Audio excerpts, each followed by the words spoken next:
I'm going to share with you a trick that might actually help avoid some of the darkening and staining that you get over the years from being a coffee or tea drinker. Now, I can't stop drinking morning coffee, and I know a lot of you probably couldn't give it up even if you tried. We're pretty much all addicts with caffeine at this point, and if you have kids, it's just a necessity to make it through. But if you're not going to give it up, you want to probably keep your teeth as white as possible over the years. Now, this trick, I picked this up from my dad when I was a kid, and I didn't really think much of it until I was a dentist. I started thinking about these things, but my dad, every meal of the day, would breakfast, lunch, and dinner, would drink iced tea or sweet tea. So a little weird for breakfast, but he loved it. And he would always drink it with a straw. And we thought it was funny, but he said it was so that his teeth didn't get yellow. And now that I'm a dentist, that seems to make a lot of sense. So now, I don't do this every time, but when I go to Starbucks, or if I have a straw, I'll grab a straw.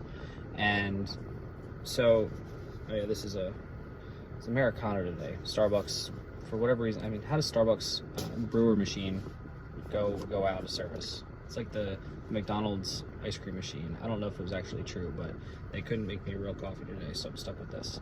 Anyway, I'll get a straw, and if you put it right up in front and you kind of sip on it like this, it's still going to touch your front teeth when the liquid goes there. So as long as you're a normal person and you drink a straw normally, it'll go behind the front teeth and you'll even feel it. Almost all of that liquid will go right past and go to the back teeth or just down. So it may darken the back teeth a little bit, but nobody's going to see those. We only care about the front ones anyway.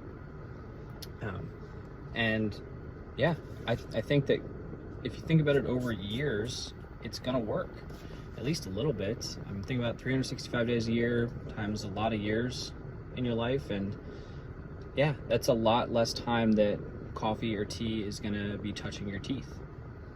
And I personally think tea does darken them a little bit more than coffee, but that's a whole nother story.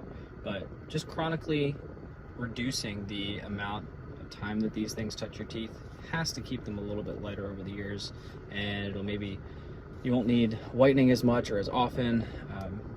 Yeah, and you'll have that brighter smile into your later years, hopefully. So give it a try, see how it goes.